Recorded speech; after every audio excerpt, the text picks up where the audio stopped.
Estupendo. Pues bienvenidos a todos una vez más a la presentación del libro de Ana. Am, Creo que algunos de vosotros me conoceréis, otros no. Soy Marta y hace muchos años que conozco a Ana. De hecho, compartimos un camino paralelo en el descubrimiento de las neurociencias y la arquitectura. Y creo que nos conocemos desde hace pues 10 años por lo menos, o casi, alrededor. Y me estaba acordando antes de que la primera vez que conocí a Ana, ella estaba en Estados Unidos y yo estaba en España. Curioso, porque ahora es al revés. Yo vivo en California y veréis que me está dando el sol porque aquí es la 1 del mediodía. Así que bueno, diferencias horarias. Pero cuando hablamos aquel entonces le dije, Ana, en el futuro tenemos que abrir el primer instituto de neuroarquitectura en Europa, así como grandes objetivos. Y creo que las dos en el tiempo nos hemos dado cuenta que hay otros pasos antes, más importantes incluso, que ponerse a hacer experimentos a gran escala, con un equipo enorme, ¿no? Experimentando sobre las relaciones entre el espacio y el cerebro. Porque cuanto más aprendo de esto, más me doy cuenta que no es el conocimiento particular lo que importa, ¿no? Es que ¿no? Experimento donde esta persona entró en un espacio donde había texturas suaves de color azul y su porcentaje de estrés disminuyó en un 15%. Creo que esto es parte de la neuroarquitectura y de lo que Ana explica en su libro, pero no es todo, porque hay que pasar, yo pienso, de estos conocimientos particulares y de ir con demasiado cuidado de solo aplicar lo que ya se ha demostrado científicamente que existe, a simplemente crear una nueva inteligencia y una nueva manera de mirar, una nueva visión sobre la relación entre la persona y el espacio. Entonces, para mí, este es el gran regalo del libro de Ana, que tuve el placer de revisar cuando todavía estaba en borrador e incluso de aportar un breve texto mío, porque el libro de Ana es este recorrido de su propio descubrimiento de todos estos temas, de ese cambio de visión y de sensibilidad sobre la persona, de esa mirada a la diversidad de todas las maneras diferentes en que los sistemas nerviosos y corporales se relacionan con el espacio. Y que creo que este es el gran regalo y la gran oportunidad de desarrollarse en la neurociencia y la arquitectura. Es un cambio de mirada mucho más humana que ha faltado mucho en la arquitectura, sobre todo la que se ha enseñado en las universidades, porque estoy segura que hay muchos arquitectos que comparten esta sensibilidad con nosotras, ¿no? Como los que estáis aquí. Entonces es muy bonito poder empezar a ponerle palabras, porque pienso que también cuando nos adentramos en este camino de la neurociencia y la arquitectura, inevitablemente ocurre un crecimiento personal, porque a medida que tú aprendes cómo las personas se relacionan con el espacio, o simplemente aunque no puedas aprender conocimientos particulares, pero crees esa nueva sensibilidad e inteligencia, acabas revirtiendo en un crecimiento personal. Y de eso también me aportó la lectura del libro de Ana. En especial me encanta el capítulo que habla de los sesgos cognitivos, ¿no? Cuando te preguntas sobre cómo las personas ven el espacio a través de sus propios sesgos y sus propias experiencias, pues también lo ves en tu vida, ¿no? Cómo tus experiencias están editadas o influenciadas por tus sesgos particulares. Entonces es una espiral de crecimiento para mí este camino, y estoy muy agradecida de compartirlo con Ana de todas las maneras que lo hacemos, desde conversaciones informales, ideas, talleres y proyectos y laboratorios de investigación que hemos compartido. Es una joya tener a Ana en mi vida, porque pienso que también es muy importante crecer en compañía y que aún somos, a veces da la sensación que somos pocos, ¿no? En el mundo, que tenemos esta intención de buscar estos caminos entre la ciencia y la arquitectura, pero pienso que somos más y que cuando nos unimos pues hacemos fuerza juntos. Así que gracias, Ana, por todo este camino compartido y toda tu energía. No te tomo más tiempo porque queremos escucharte a ti, y Ana nos va a hacer una breve presentación de temas que salen y que no salen en el libro, pero que se relacionan con estas temáticas, y al final le vamos a poder hacer preguntas todos. Así que te paso la palabra, Ana. Vas a tener que desmutear tu micrófono. Perfecto. Ahora, ¿me escucháis? Sí, Sí, te escuchamos. lo acabo de hacer. Muchas gracias, Marta. Bueno, como habéis podido ver, Marta y yo nos queremos mucho. Somos buenas amigas y es curioso porque, ya que lo ha contado, cuando Marta habló conmigo la primera vez, que sí, sería yo creo el año 2012-2013, yo no había empezado la tesis todavía. Estaba ahí como a punto de empezarla y ya había publicado bastantes cositas, ¿no?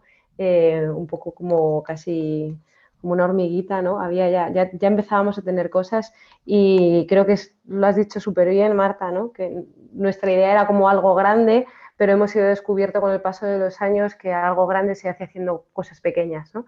Y creo que el libro es una buena demostración de todo esto y sin ti tampoco habría sido posible. Entonces, la razón de que esta presentación la hagamos las dos es porque creo que el libro es posible también gracias a esta colaboración, a este apoyo de Marta, no solo durante todos estos años, sino en el libro físico en sí mismo. Y bueno, los que lo tenéis, lo habéis leído o lo vais a leer, veréis que hay una parte que ha escrito ella, ¿no? Que espero que os encantará seguro. Bueno, pues como os decía, no hemos hecho una presentación al uso de qué he estudiado y qué he hecho y qué tal, porque eso yo creo que está en un montón de sitios y si alguien tiene curiosidad me lo puede preguntar, pero sí que en la presentación de hoy queremos daros una visión o quiero daros una visión personal de qué ha supuesto escribir el texto para mí, qué es lo que yo transmito o quiero transmitir y a dónde podemos, o creo que cuáles son las siguientes puertas, ¿no? A dónde podemos abrirnos. Entonces, una de las partes más, o sea, sí, globalmente hablando, una cosa de la que hablo repetidamente y que me cuestiono yo a mí misma es qué es la neuroarquitectura, porque ahora se habla mucho de que es una disciplina, pero yo realmente creo que es una perspectiva, que es una visión, ¿no? Esto que nos contaba Marta, un conocimiento global y una manera de entender el mundo. Y esto está súper claro en un texto que siempre leo de Jean-Paul Eberhard, que está aquí publicado en el libro, que no lo voy a leer porque lo podéis encontrar, ¿no?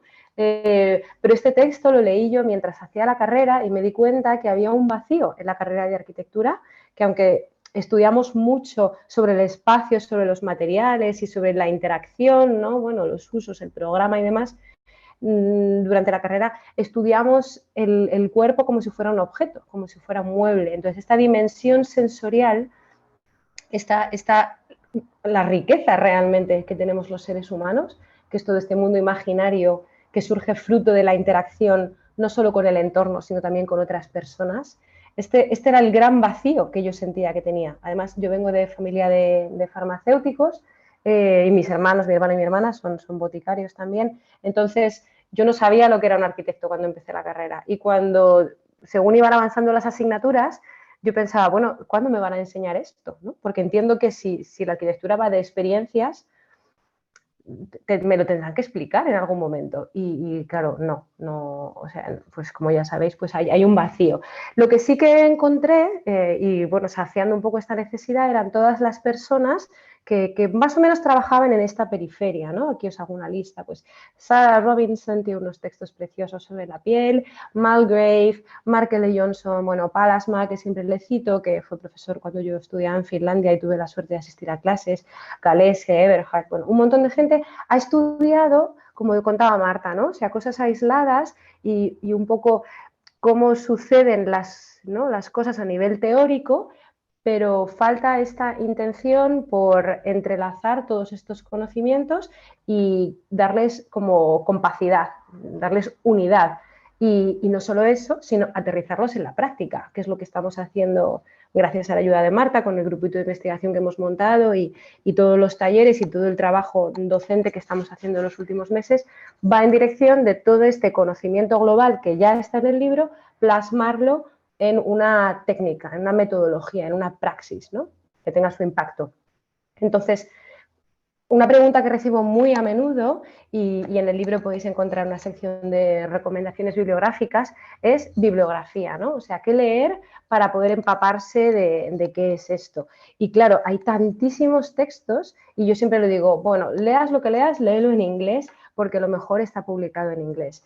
Por eso también, esta es otra de las razones de ser del libro. Y de hecho, cuando, aparte de Marta, otra amiga mía, Raquel, lo leyó, y había párrafos que me decía, esto tienes que cambiarlo porque es que se nota que lo has pensado en inglés, ¿no? Porque claro, realmente hay tanta información que solo está en inglés que yo lo que hacía era, no puede ser que las personas que no hablan inglés no tengan acceso a esta información. Entonces tengo que hacer una publicación en castellano para llevar el conocimiento, ¿no? O sea, realmente es un libro de divulgación abierto a todos los públicos que tiene ese objetivo y esa finalidad de llevar a las personas algo tan bello como es entender el espacio, como esta interacción sensorial con el entorno. Bueno, a mí por lo menos me parece muy bello.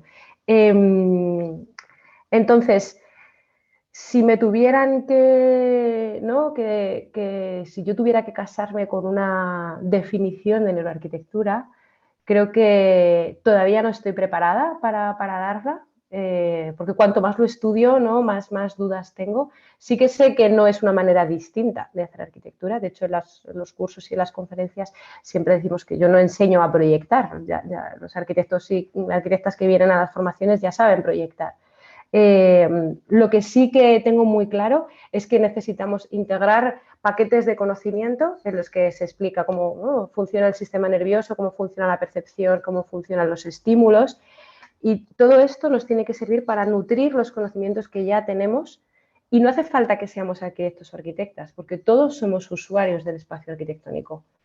Todas las personas, en una medida o en otra, amueblamos nuestra casa o tomamos decisiones sobre las texturas que utilizamos en el salón, en la cama, en el albornoz. O sea, todo esto, para mí esto es la neuroarquitectura, es esta interacción sensorial que tenemos con el espacio. Pero estoy convencida y sé que necesitamos más investigación. Necesitamos más investigación y esta investigación se tiene que adquirir, o sea, se tiene que labrar con la experiencia, a través de experiencias, no investigación en laboratorio cerrado, sino experimentación, ¿no? En cuanto a esto que os cuento, tengo dos grandes referentes de los que quiero hablar muy brevemente hoy, porque me han enseñado lo importante que es llevar la teoría en la práctica. Y creo que lo han hecho sin querer, ¿no? Uno es Isabella Pasqualini, que estuve con ella haciendo un taller chulísimo de inmersión cognitiva en espacios virtuales en la Bauhaus. Es una persona, para mí es una pura sapiencia. Y ella está intentando volcar todos sus conocimientos en neurociencia y en cognición en el uso de herramientas virtuales y herramientas digitales para la proyección del espacio. Y otra persona a la que admiro y quiero con todo mi cuerpo, y además viene muy bien que diga que lo hago con todo mi cuerpo, es a Auxi, a María Auxiliadora Gálvez, porque Auxi también ha sido ejemplar para mí en cuanto a esta persistencia, ¿no? Y a esta como tenacidad en cuanto al estudio y en cuanto a tomar conciencia de que los frutos de una investigación no vienen de manera inmediata, sino que es el trabajo de una vida. Entonces, yo siempre cuento que espero, si yo encontrase la respuesta a mis preguntas ya, se acabaría como mi razón de ser. Entonces, yo espero poder estar dedicándome a esto toda mi vida y creo que Auxi es un ejemplo muy bonito de cómo su investigación forma parte, ¿no?, de su vida profesional y casi personal. Y desde aquí le doy la enhorabuena y bueno, si no la conocéis, os aconsejo que echéis un vistazo porque es realmente inspirador ver a personas como Isa o como Auxi y ojalá alguna vez yo pueda transmitir algo, una décima parte de lo que me han transmitido ellas, porque creo que me ha ayudado a dar sentido, ¿no?, a mi vida. Con lo que os contaba, ¿no?, del tema de taxonomizar o de dar un significado, una definición a la palabra neuroarquitectura, esto lo hablo mucho con un amigo con el que hablamos de filosofía, y es esta necesidad que no sé por qué tenemos los seres humanos de encontrar una definición a algo, porque si no tenemos esta definición como que no podemos enmarcarlo en nada, ¿no? Y yo siempre digo que todo es neuro, o sea, es que si no es neuro no existe, porque no tiene no llega a nosotros. Entonces deberíamos hablar de neurococina, de neurodeporte, ¿no? Entonces realmente no debería existir. Sí que es una cuestión de perspectiva. Sí que quizá podamos utilizar la palabra neuroarquitectura para hablar de esta dimensión holística en la que tenemos en cuenta diferentes rangos de funcionamiento del sistema nervioso. Y cuando hablo del sistema nervioso, hay mucha gente que me dice, tú estudias el cerebro. Digo, es que el cerebro se nos sale por el cuerpo. O sea, es que cuando yo, por ejemplo, cojo una taza, a través de lo que es el embodiment, y bueno, se habla mucho de las neuronas espejo y demás, claro, la taza entra a formar parte de mi cuerpo. O sea, ya entra a formar parte de mi esquema corporal, de mi mandala. Y esto es a través de la experiencia que yo he tenido al interactuar con el espacio durante toda mi vida. Pues esto es neuroarquitectura, el saber que los objetos que me rodean entran a formar parte de mi mandala corporal. Y esto es muy importante, sobre todo cuando somos pequeños y no tenemos la habilidad o la destreza de anular o de bloquear cosas que nos cuenta el exterior, ¿no? Entonces, bueno, en el libro y en las formaciones, bueno, el libro un poquito menos, hablo un poquito de investigación porque está escrito muy en código de divulgación, pero en las formaciones que hacemos siempre explico muy bien una colección de papers en los que, bueno, se ve, ¿no?, el impacto del espacio y tal, pero que tenemos que tomarlo todo con, pues eso, con esta visión global. Hay una chica, compañera, bueno, Bella Bauer, que está haciendo su doctorado en este tema y está haciendo un esfuerzo súper grande por intentar ver cuáles son todas estas dimensiones del espacio y qué impacto tienen en el cerebro, en el córtex, bueno, en partes del córtex y partes de, bueno, en la ínsula y tal. Pero claro, como contaba Marta, ¿no? O sea, tenemos que ver un poquito más allá. Esto creo que es Palasmal el que lo dice, que tenemos que tener simultáneamente una visión global de las cosas, pero un conocimiento en profundidad de otras, ¿no?, que es una de las grandes carencias. Bueno, en cuanto a mi investigación, que es de la que hablo en el libro, os quería enseñar cómo ha evolucionado el esquema hasta lo que lo hemos publicado. Y bueno, este ya estaba muy evolucionado, porque al principio era como cómo aterrizo, ¿no?, todo esto, cómo la arquitectura construye estos estímulos y los estímulos son recibidos por los órganos, llegan al sistema límbico y llegan a generar reacciones corporales, ¿no?, en este diálogo entre el sistema límbico, que es la zona de dentro del cerebro, y el córtex, y cómo a partir de toda esta ebullición y de estas constelaciones tridimensionales sensoriales entran ¿no?, mandan información a todo nuestro cuerpo y interactúa con nuestros recuerdos, nuestra memoria, etcétera, etcétera, y da lugar a lo que es el comportamiento. Lo he resumido un montón porque es mucho más complejo, pero esto es lo que intento contar en el libro, lo que creo que consigo contar, ¿no?, para que no solo para que se pueda aplicar en el diseño arquitectónico, sino que como usuarios sepamos qué está sucediendo en nuestro cuerpo cuando, por ejemplo, en un restaurante en el que hay mucho ruido o en el que la silla es muy incómoda, no disfrutas tanto de la comida, por ejemplo. No, o sea, y siempre digo que no quiero que la gente se quede con él. Para que la comida esté más buena, el sonido tiene que ser tal, o la silla tiene que ser más cómoda.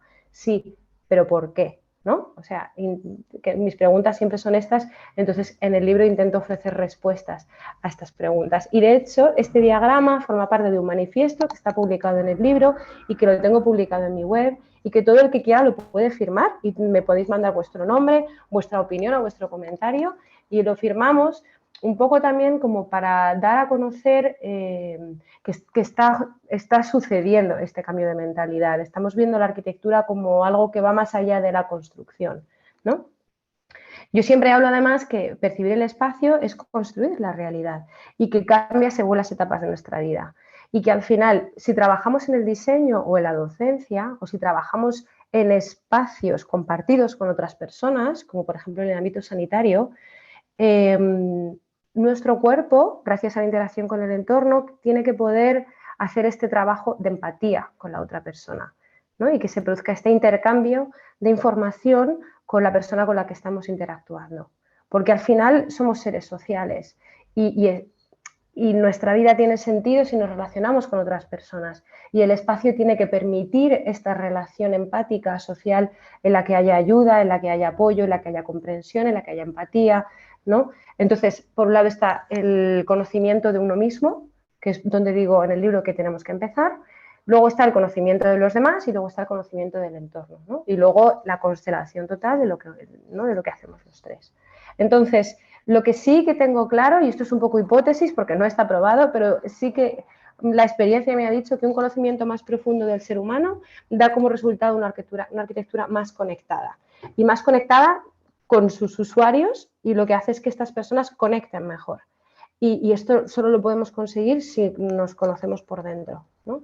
Ejemplos de esto, aunque no se llamen neuroarquitectura, pues hay un montón. Yo que he vivido en Finlandia, la obra de Alvar Aalto, en concreto os pongo siempre el ejemplo de Villa Mairea, es una oda a la vida, a las relaciones sociales, también a la soledad, porque tiene hay como un caminito por el que Alvar Aalto podía salir fuera para estar solo si no se encontraba bien o si necesitaba un poco de vía de escape. O sea que está pensada para esta fenomenología de la vida, o sea, las cosas que nos suceden. Y esto, que parece tan sencillo, es lo realmente complejo de la arquitectura, ¿no? Además, siempre digo que la ética, ¿no? La tarea ética de la arquitectura es cuidar de la salud emocional de los habitantes, como os acabo de decir. Anteponernos a situaciones y ofrecer estas necesidades corporales que los seres humanos vamos a tener en cada situación de nuestra vida, creo que es un tema demasiado serio como para que solo lo decidan o solo lo sepan arquitectos o arquitectas. Creo que todos los usuarios del espacio deberían saber que si caminan por debajo de una zona arbolada se van a sentir mejor que si caminan pegados a un muro, por el tema por la temperatura, por los sonidos, sobre todo por la temperatura de los sonidos. Pero hay que entender por qué sucede y así tú tomas las decisiones conscientemente. Como os decía, anticiparnos a las vivencias, esto es lo que marca la diferencia en el diseño. Entonces, si por ejemplo te vas a hacer una casa o te vas a comprar un mueble, una butaca, pues qué chula, me encanta, ¿no? Me encanta, pero ¿por qué? Porque la has visto en Pinterest o porque la tiene tu vecino. Piensa qué vivencias van a girar en torno, ¿no? de esta butaca. Este tipo de decisiones que tomamos, creo que lo suyo es que sepamos el impacto que tienen. Y cuando hablamos de arquitectura y hablamos de interacción, siempre pienso en Bruno Munari, ¿no? Y cómo desarrollaba, ¿no? Tenía estos diseños, por ejemplo, esta habitación para niños, que claro, la habitación es siempre la misma, pero cuando el niño llega y ¿no? interactúa con ella, le da vida, entonces es arquitectura, ¿no? O sea, antes para mí es escultura y luego pasa a ser arquitectura. Doy un montón de referencias, pero hoy voy a dar como dos, en plan, si queréis, para que ¿no? lo miréis con otros ojos. El tema de las cabañas infantiles, cómo los niños crean estos espacios totalmente a su necesidad corporal, porque además no han tenido experiencia estética en la mayoría de los casos. Entonces, es muy curioso ver cómo lo que buscan a nivel sensorial lo consiguen con lo que encuentran por casa. Y otro ejemplo muy basado en todo esto es la arquitectura que hacen los animales, que aquí recomiendo el libro de Palasma siempre porque explica cómo cumplen exactamente las necesidades fenomenológicas de su especie y muchas veces la estética llega a través de ahí, ¿no? La belleza llega a través de cumplir la funcionalidad. Entonces, bueno, ya un poco para cerrar, porque además nos estamos yendo de tiempo y quiero contestar algunas de vuestras preguntas. Esto es un tema que salió, si no recuerdo mal, con Laura Pastor, que no sé si está, pero le mando un abrazo desde aquí, que ella también es del grupo de Archi Impact, que ahora os hablará Marta de este grupo que tenemos. Claro, ella me contó, dice, si es que si con los huevos de las gallinas lo tenemos súper claro, ¿no? O sea, pagamos más y nos parecen mejores huevos de gallinas que han vivido en un entorno abierto, libre, con aire fresco, etcétera, etcétera, ¿no? Yo siempre digo, ¿y pues por qué no lo tenemos tan claro con los humanos? O sea, ¿cómo podemos ver el impacto del entorno de manera tan clara en las gallinas y no lo podemos ver de manera tan clara en nosotros? Entonces, este es como un poco el pensamiento de cierre con el que os dejo. Simplemente el libro que espero que lo disfrutéis y si lo leéis y me queréis contar vuestra experiencia estaré súper agradecida. Que sepáis que está basado en la investigación que yo hacía de doctorado, pero está escrito en clave de divulgación, o sea que es para todos los públicos, que es súper sencillo y que tiene esta faceta de unir investigación con docencia, ¿no? Esta es mi hija Alex con el libro, porque al final creo que la investigación, si no se da a conocer, si no se cuenta, si no se enseña, no tiene un impacto y no tiene sentido. Entonces, por eso decidí hacer un parón en la investigación de doctorado y ponerme a contarlo, porque lo que estaba descubriendo y leyendo era demasiado bueno como para que quedase escrito en una tesis y no tuviese más recorrido, ¿no? Entonces, bueno, contaros que esta semana terminamos las plazas para el curso, ¿vale? No quiero cerrar con esto en realidad, pero bueno, luego sí os lo cuento, ¿vale? Os lo mando por email si alguien está interesado, porque tenemos un curso de introducción y tenemos un curso de profundización también. En el que hablamos, bueno, de muchísimas más cosas que en el libro, o sea que si te lo has leído y te encanta, pues el curso te va a encantar. Lo que pasa es que nos quedan poquitas plazas, eso sí. Y aquí termino ya. Os pasaremos ahora también el link por si alguien quiere comprarlo. Está en Amazon, en la Casa del Libro, en Agapea, en el FNAC, hay en varios sitios. En Edelvives, que es la editorial que lo ha publicado. Y creo que ya doy paso a vuestras preguntas y a vuestros comentarios. No sé si a lo mejor se me ha cortado el internet y estoy aquí hablando. ¿Qué tal ha ido, Marta? Sí, todo bien, te hemos escuchado, Ana, muchas gracias. Paso la palabra a quien quiera ahora hacer preguntas. Yo tengo algunas, desde luego, pero em, las personas podéis hacernos preguntas en voz o por el chat. Veo que hay una en el chat. Cuando vayan llegando por el chat yo las voy a leer, pero si alguien quiere ahora hacer alguna pregunta desde voz, vamos a darle prioridad.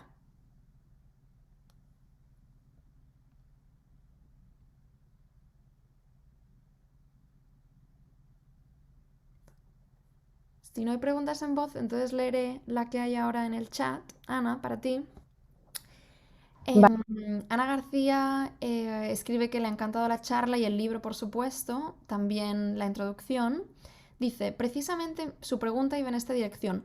¿Cómo creéis que se puede casar un diseño cada vez con mayor diversidad funcional, etcétera, con los experimentos en laboratorios que pretenden generalizar algunos parámetros de la arquitectura? Yo entiendo que esta pregunta va sobre cómo algunos experimentos buscan generalizar parámetros, pero luego en la práctica tenemos que atender a una diversidad funcional de usuarios.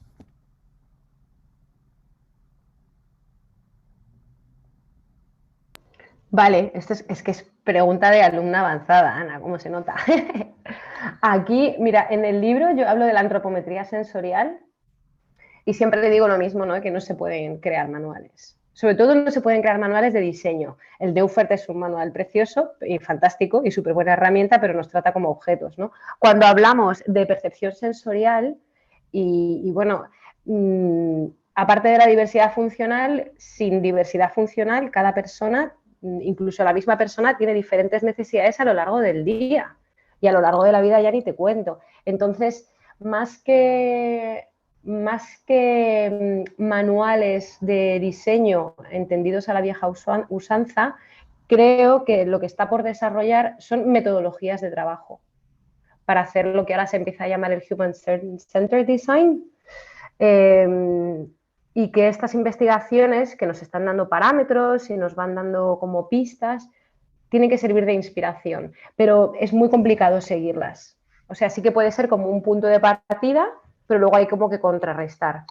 Aunque luego, dependiendo de qué investigaciones sea, claro, estoy pensando, por ejemplo, en todos los temas de biofilia, que está súper probado, todo el tema del contacto con la naturaleza, o sea, hay como, creo que deberíamos hacer una metodología que fuera como tamizando y que hubiera cosas más genéricas, más aplicables across cultures, ¿no? Que se dice en inglés, es como que se puede aplicar a todos los seres humanos, independientemente de la cultura, la edad y demás, como puede ser el tema de la biofilia. Pero luego, por ejemplo, cuando hablamos del color, está tan arraigado a la cultura que ahí no podemos aplicar cosas genéricas. ¿Me explico? Entonces ahí, y bueno, yo creo que para casar esto lo que hay que hacer es investigar mucho, seguir Claro. investigando. Pongo el micrófono, es que en casa creo que Sí. duermen, pero es que precisamente me ha hecho pensar lo que explicaba Marta al principio de esa idea tan entusiasta que tiene uno cuando se acerca a la neuroarquitectura de yo lo que quiero es medir parámetros, ¿no? Obtener datos y medirlo todo. Y al final, cuando habéis dicho que habíais empezado con ese reto de queremos tener un instituto y que con el tiempo no es tan fácil o quizá hay otros caminos más interesantes, va por ahí mi pregunta de veo un poco de contradicción que por un lado cada vez tenemos que tener una sensibilidad más afinada para cada usuario, pero por otro lado estos experimentos como que pretenden reproducir parámetros de la arquitectura como muy aislados y que al final tampoco es tan fácil que eso que se mide en un laboratorio sea la experiencia arquitectónica. O sea que me has contestado súper bien, ¿eh? Pero era por Yo he dejar un poco más contestado, extensa. sí, pero es Sí, que sí. es tal cual, no, pero está bien que salga también, ¿sabes? Porque además se va a quedar grabado. Esta es una cosa que yo hablo mucho de hecho, bueno, esta mañana y ayer estuve hablando con él, pero no de esto, con Juan Luis Higuera, que él tiene el doctorado en neuroarquitectura y ha estudiado parámetros súper cerrados, ¿no? Y claro, yo siempre digo que el laboratorio está muy bien, pero está todo tan controlado y tan medido precisamente porque necesita ser probado científicamente con una metodología que cumpla unos requisitos, y yo siempre digo, pero es que la vida no es un laboratorio. Entonces tenemos que tener este conocimiento holístico y global, porque tú nunca vas, a no ser que estés experimentando una obra de James Turrell y entonces haya silencio absoluto y toda la atmósfera sea monocromática y tal, que es una posibilidad. Pero al final siempre tienes también cosas por dentro, tienes recuerdos, tienes sensaciones, tienes lo térmico, tienes el sonido, no hay un montón de... No, es que al final la realidad es multisensorial, es como una sintonía, es como una sintonía, perdonad, una sinfonía. Que tú conozcas muy bien cómo funciona un único instrumento no quiere decir que sepas cómo funciona o en qué consiste la experiencia de escuchar la obertura de una ópera, ¿no? Entonces, el libro y nuestras investigaciones y nuestro trabajo va más por el escuchar la música en global. Sí, qué bien que quede claro. Hay otra Porque esto pregunta. a mí me costó entenderlo, ¿eh? Yo, Ana, bueno, ya lo sabes también, claro, es complicado. Pero bueno, sí, perdón, me extiendo. Sí, gracias, Ana. Que en efecto es una distinción muy importante. Y creo que la próxima pregunta de Robert también va en esa línea. Robert, ¿quieres hacer la pregunta en voz o leo lo que se ha escrito? Leo el texto del texto. Perfecto. Robert escribe, el cerebro es dinámico, siempre cambia. La relación con el espacio cambia. No se puede definir una neuroarquitectura, sino procesos no definidos. Y pregunta, ¿hablas de lo dinámico en el libro? Y lo titula De la como arquitectura arquitectura líquida. líquida. Sí, bueno, esto viene de Zygmunt Bauman, que hablaba de la sociedad líquida y la realidad líquida. De hecho, Bauman lo que cuenta, esto no lo cuento en el libro porque es muy denso. Claro, es que cuando he escrito el libro, una decisión muy complicada es que no cuentas, que no metes. Entonces, no he utilizado el término arquitectura líquida y no sé si aparece el término dinámico per se, pero obviamente sí que explico que la vida es un continuo y que toda la percepción siempre es dinámica y que todo va cambiando. Claro, es que es la esencia, porque no existe lo estático. De hecho, las pupilas de nuestros ojos para poder crear una imagen tienen que estar todo el rato temblando. O sea, lo estático, o sea, los átomos, los electrones siempre se están moviendo y lo macro es lo micro. O sea que no lo hablo tal cual, pero sí lo hablo tangencialmente. Y ya la fricada de Zygmunt Bauman, por si os interesa. Claro, yo de Bauman aprendí, leyendo a Bauman, aprendí que una cosa es como el estado sólido de la sociedad, en el que todo está como menos móvil y en compartimentos individuales, que de ahí se ha pasado como a una sociedad líquida en el que las personas, ¿no?, y los grupos se comportan como un líquido que se puede adaptar a todo, que cambia, que modifica, y de hecho la hipótesis será que vamos a pasar al estado gaseoso. Y yo creo que estamos un poco, ¿no?, toda la era tecnológica nos está llevando un poco a lo gaseoso, en el que todo es y desaparece, ¿no? Enseguida algo se condensa y algo gotea y cae, pero enseguida otra vez, ¿no? Al final es un tema también de velocidad. Y yo abogo mucho, aunque hablo del movimiento, y abogo mucho por la quietud y por el pensar las cosas, depositarlas y no tener prisa por encontrar una respuesta, sino ver la belleza en el proceso, porque al final es lo bonito. Sí. Gracias, Robert, por la pregunta. ¿Hay Y alguna otra gracias, Ana. pregunta? Gracias. ¿Alguna otra pregunta? ¿Alguien más que quiera decir algo? Sí, Sí, hola. una pregunta. Ay, perdón. Perdón. Adelante. Creo que Claudia y Silvia tenían preguntas a la vez. ¿Quieres No, empezar? yo que hable ella, que Ahora hable ella, que Tania. había empezado, que sin querer le he cortado, perdón. Vale. Dinos, Silvia, te escuchamos. No, por curiosidad, que seguro que lo habéis pensado muchas veces. ¿Dónde empieza y acaba la neuroarquitectura? Ostras, ¿Qué sí empieza que no ya. es? ¿Qué es y qué no es? Mira, yo la verdad es que nunca lo he pensado, en plan, qué empieza y qué acaba. A mí sí que me pasaba que durante la carrera lo que yo estudiaba para mí no era arquitectura, o sea, era ingeniería. Y me parece, también hace unos días hablaba con un amigo de Norman Foster, digo, joder, es que es un pedazo de arquitecto, pero porque es un arquitecto integral, porque es que es ingeniero y neuro y todo, ¿no? Todo junto, o sea, no solo sabe ponerse en la piel del ser humano, sino que sabe ponerse en la piel del ladrillo, ¿no? En la carrera estudiamos mucho más cosas técnicas y también lo digo mucho, ¿cómo podemos saber más del hormigón que de los huesos? ¿Sabes? Cuando los huesos son la estructura del ser humano que experimenta la arquitectura. ¿Cómo es posible que no tengamos ni idea de esto? Entonces, ¿qué no es? Yo creo que dentro del saco de la neuroarquitectura yo no metería la técnica, la, la obra, la experiencia en obra. Esto que es súper necesario para la ejecución y yo admiro muchísimo a la gente con la que trabajo cuando trabajo en obra, porque yo ahí pues tengo idea, obviamente, pero no sé cuál es la mejor solución constructiva. Creo que la neuroarquitectura, no sé si será otro tipo de disciplina en unos años, pero tiene que ver con, o sea, está más cerca de la salud, ¿sabes? Está más cerca de qué sienten las personas en el espacio. Entonces, esta es mi perspectiva. No sé, Marta, ¿tú qué piensas? Pues iba a añadir que seguramente tenemos definiciones diferentes, ¿no? Y que Ana nos ha contado y ahora ha reiterado que para ella pues toda la buena arquitectura es neuroarquitectura, o así es como yo lo entiendo cuando lo cuentas. Para mí, yo definiría neuroarquitectura como una subdisciplina de la neurociencia cognitiva. O sea, para mí es como un ámbito de, no de la arquitectura, sino de la neurociencia, donde se hacen experimentos de neurociencia cognitiva, es decir, de ciertos sistemas y procesos que ocurren en el cerebro en relación a unos estímulos, ¿no? Como para mí, sí, eso sería otra definición. Y cuando lo defino así me refiero más a cuál es el campo de conocimiento que estudia esto. Pues bueno, son estos neurocientíficos cognitivos que hacen esta serie de experimentos en el laboratorio. Pero lo que pienso es que de ahí podemos inferir cosas para los arquitectos.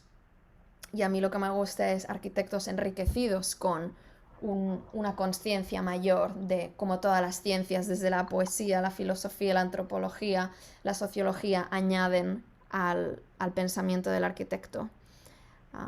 Cómo podemos inferir. Gracias, Jordi. Perdona que se va Jordi. No, no quiero Sí. tampoco tomar el tiempo de más preguntas. Creo que Carlos ha añadido... ¿Es esto una pregunta? ¿Hay alguien más que tenga una pregunta que quiera hacer en voz? A ver, Carlos decía, muy buena introducción para los que no hemos leído aún el libro. Si quiero iniciar mi investigación de doctorado a medio plazo, es aconsejable tener una experiencia, aunque sea académica, o centrarse en algún parámetro en específico sobre el tema.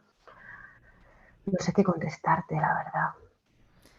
Normalmente cuando empiezas el doctorado empiezas una cosa y terminas haciendo otra totalmente distinta. Entonces tú empiezas y ya, y ya lo Yo creo experimentarás. que igual respondería que depende desde qué ángulo quieres Quieras verlo, estudiarlo. ¿no? Entonces, lo primero sería elegir Claro. qué departamento quieres estar. En un departamento de arquitectura lo estudiando de una manera, en un departamento de neurociencia de otro, en un departamento de sociología, en un departamento de historia, en uno de filosofía. Desde todos estos departamentos, yo que he estado un poco flotando por universidades americanas, hay gente que lo acaba uniendo con arquitectura, ¿no? Entonces yo creo que es un poco, en vez de ser arquitecto, pues qué otro sombrero nos queremos poner, el de antropólogo, el de sociólogo, el de neurocientífico, el de psicólogo.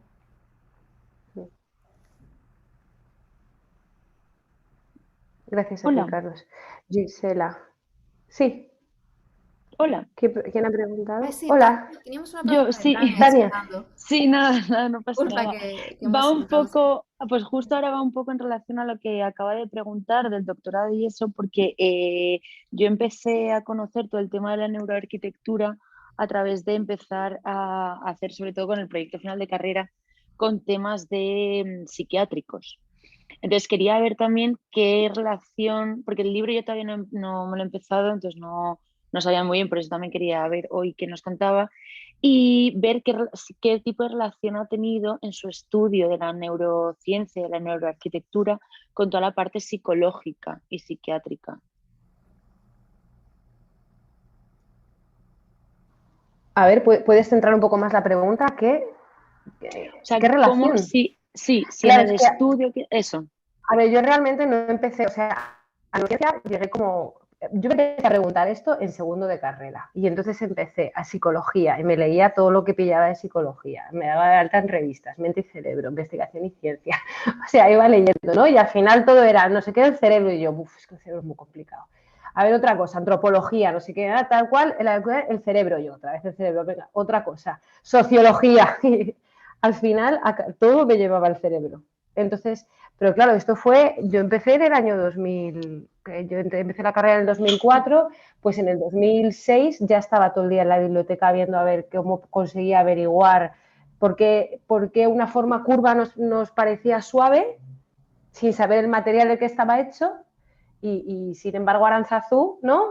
Que son todo picos, bueno, una iglesia que hay en el País Vasco, un sitio muy, muy peculiar, digo, ¿por qué sé que es de piedra si no le he tocado? ¿Y por qué sé que está frío? ¿Sabes? O sea, yo me quedé atascada en esas preguntas y al final la única respuesta era estudiar el cerebro, estudiar el sistema nervioso y estudiar la percepción. Entonces, y ahí una vez que ya me puse a buscar, sobre todo me puse a buscar en inglés, vi que yo no era la única que se había hecho estas preguntas y que había gente mucho mayor que yo, con muchos más conocimientos y más experiencia, que ya había empezado a indagar en cómo unificar estas dos disciplinas. Pero hay una cosa que no hemos hablado y es que yo tardé muchos años en adoptar el término neuroarquitectura. Y esto fue una decisión que tomé con Marta en una conversación porque yo era muy reacia a utilizarlo, porque me parece súper marketingiano y puede ser incluso contraproducente. Pero justo para evitar que se use como si fuera la panacea, porque no lo es, o sea, es una perspectiva muy bonita, pero no quiero decir que no nos va a enseñar nada nuevo, porque lo que sí que hace, y que lo hago a través del libro, es que como que explica cosas que nosotros intuimos. ¿Sabes? Psicoarquitectura también lo hemos hablado alguna vez, hace ya tiempo. De hecho, sobre todo Marta, que está más metida, Marta entiende mucho más de procesos cognitivos, de cognición. Yo me quedo en la base biológica, no me veo preparada para ir más allá todavía. O sea, yo me quedo en la sensación del espacio y en lo que pasa nada más tocarlo. O sea, hay una complejidad enorme, enorme. El ser humano pasa muchas cosas por dentro. Bueno, ¿qué os voy a contar si sois todos humanos? ¿Sabéis lo que sucede por aquí? Entonces, alguna vez también hablamos de psicoarquitectura, pero realmente yo nunca quise poner un nombre, porque era mi investigación, yo tenía mucho cariño, los impactos neuronales del entorno, el espacio construido, la relación con el comportamiento humano. O sea, yo tenía mi súper mega título que explicaba perfectamente, pero claro, ¿qué es? Pues realmente es neuroarquitectura. O sea, al final he tenido que ceder un poco. Sí.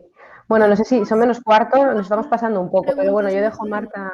Sí, tenemos Sí. algunas preguntas más en el chat. Gracias, Tania, por cierto. Creo que parece que hay interés en seguir conectados con las preguntas. También queremos dar opción a quien le esté haciendo tarde, pues en poder cerrar esta reunión. Pero si te parece, Ana, seguimos con alguna pregunta más.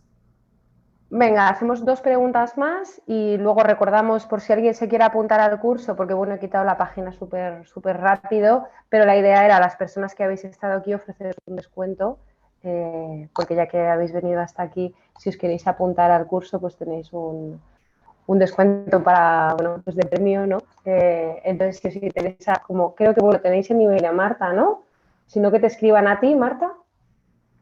Si os queréis venir a los cursos, si queréis la información, ¿vale? Y bueno, si no me escribís a mí porque me encontráis en redes sociales y en LinkedIn y donde sea y yo intento responder a la mayor brevedad, ¿vale? Enviaremos esta presentación a las personas que no han podido venir y también a los que estáis aquí y ahí les ponemos la información y los links. Venga, genial. Pues hacemos 2 preguntas más, ¿vale? Enviar cualquier otra pregunta. Hay una pregunta de Gisela, que lleva un tiempo aquí en el chat, que habla de las personas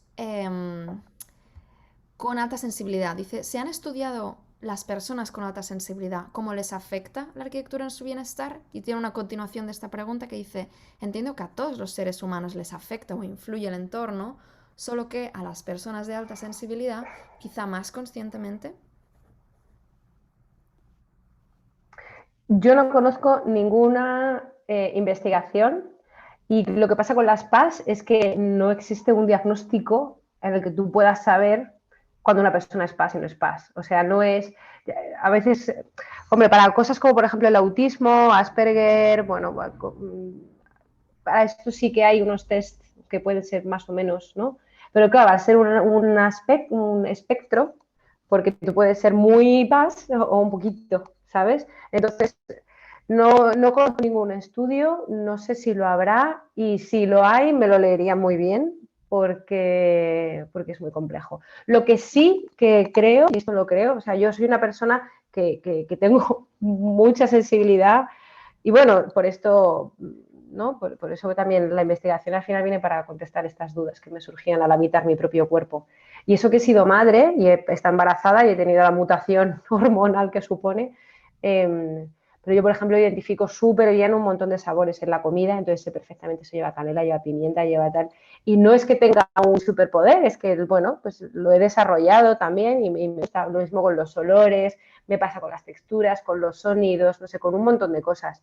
¿Que soy PAS o no soy PAS? No lo sé, pero es que me da un poco igual, ¿sabes? Personalmente. Lo que sí que creo es que un espacio que es cómodo para una persona que es altamente sensible va a ser cómodo para una persona que no lo es. Es como el tema de la accesibilidad universal, la accesibilidad cognitiva. O sea, si es accesible para una persona de movilidad reducida, va a ser accesible para una persona que pueda moverse de manera no reducida, ¿no?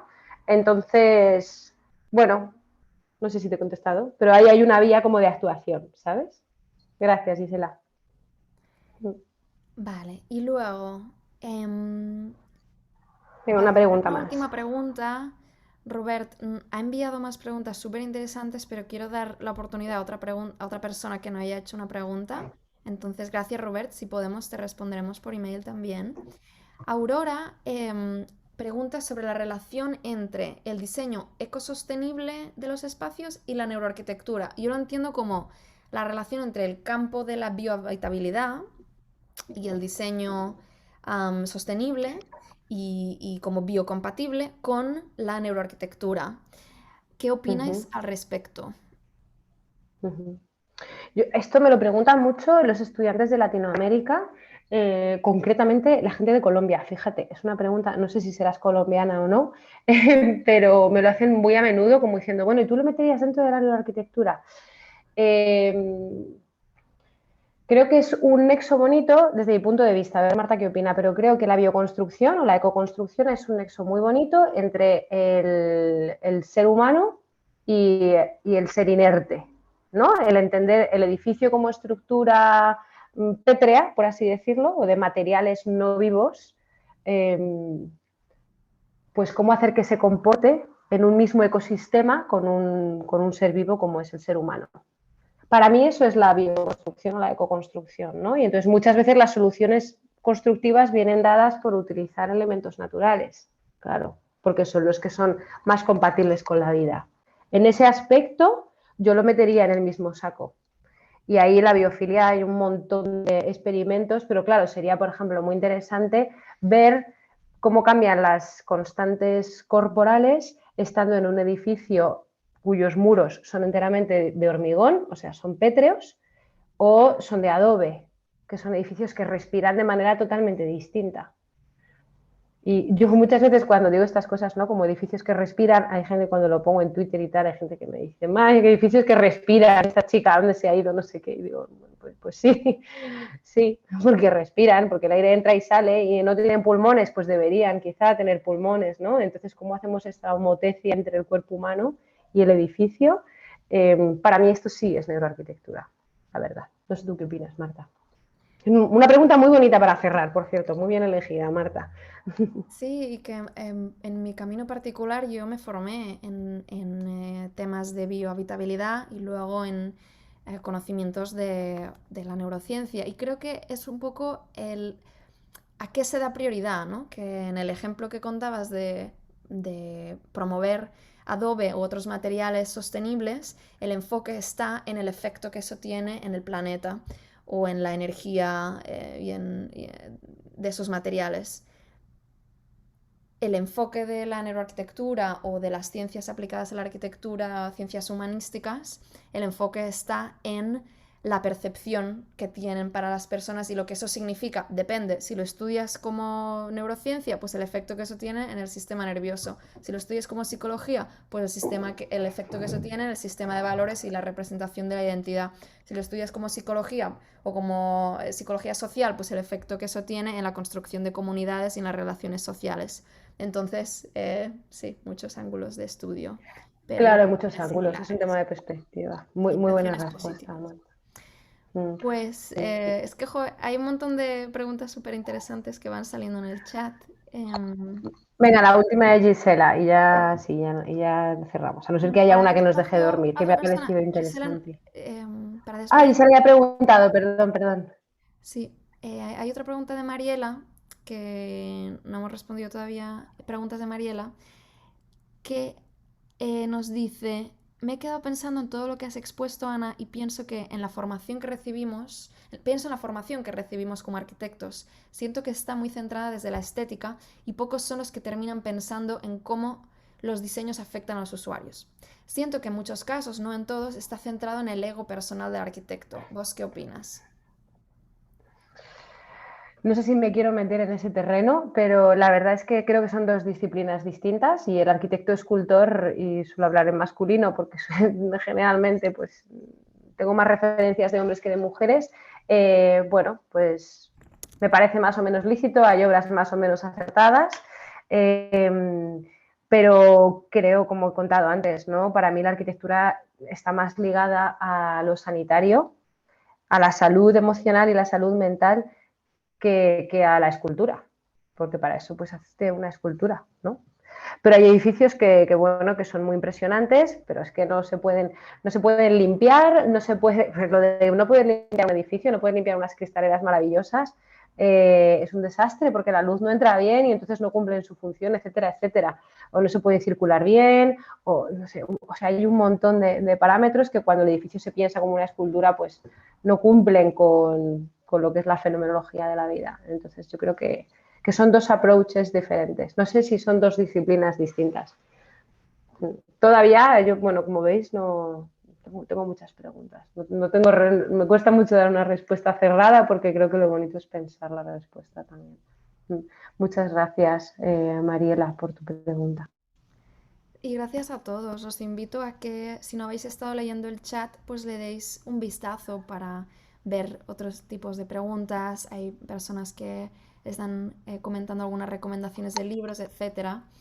Y un poco para terminar y cerrar este encuentro, pues comentaros que esta reunión de ahora una hora que hemos tenido juntos es un ejemplo de reunión de intercambio de ideas intelectual y de conexión y de inspiración mutua. Y eso es un poco lo que intentamos hacer desde Arch Impact, que es una plataforma que empecé hace 7 años y que ahora está a punto de cambiar el nombre. Bueno, lo que intentaba hacer Arch Impact es una comunidad para que personas con estos intereses en común nos podamos encontrar para compartirlos y hacernos más fuertes juntos. Entonces, comentaros que si no la conocéis ya, lo voy a poner en el chat el link para que podáis suscribiros y así os puedo mantener informados de lo que hacemos. Y recalcar una actividad particular son las tertulias, que ahora van a ocurrir 2 veces al mes, una en inglés y una en español, donde van a ser encuentros informales como el de hoy para discutir ideas intelectualmente y crecer juntos. Así que aquí os dejo el link para poder echarle un vistazo a la actividad de las tertulias y también para poder suscribiros a Arch Impact. Y como sorpresa, comentaros que esta nueva plataforma, o sea, la misma plataforma y la misma comunidad que somos, va a transformarse, va a cambiar su nombre y se va a llamar AUM, que es la contraseña que habéis puesto para entrar en esta reunión, que sus siglas en inglés significa Architecture with Meaning, arquitectura con significado. Que pienso que es otro título para hablar de lo mismo, de neuroarquitectura o de arquitectura consciente del impacto en las personas, de arquitectura inspirada en la ciencia, lleva a una arquitectura con significado. Así que aquí lo dejo. Aún, exacto. Y aún la página está como preparándose para ser lanzada, pero podéis ver un teaser. A ver, voy a intentar escribir aquí, porque Súper en primicia, ¿eh? Esto no lo ha sí, compartido no lo todavía, qué compartió ni en las suerte. redes, aquí está. Que he trabajado con unos diseñadores increíbles de Barcelona que nos van a ofrecer una web que es una experiencia en sí misma. Como queremos que la arquitectura sea una experiencia, va a ser una experiencia interactiva. Entonces tengo muchas ganas de que pueda salir a la luz y que podamos conectar desde ahí. Muchas gracias. Os enviaremos un correo a todos de seguimiento con los detalles de la oferta para venir al curso, en el que enseñamos las dos, Ana y yo. Y muchas gracias a todos por venir. Espero que os haya gustado, que compréis el libro, que lo leáis, que apoyéis el trabajo de Ana y que nos veamos muy pronto. Muchísimas gracias por estar ahí. Estamos en contacto. ¿Vale? Hasta Adiós. pronto. Chao, chao. Hasta luego, Chao. gracias. Chao, gracias. Chao. Hasta luego. Buenas Gracias. noches. Chao, chao. Adiós, gracias. Buenas noches, que descanséis. Hasta Buenas noches, pronto. gracias.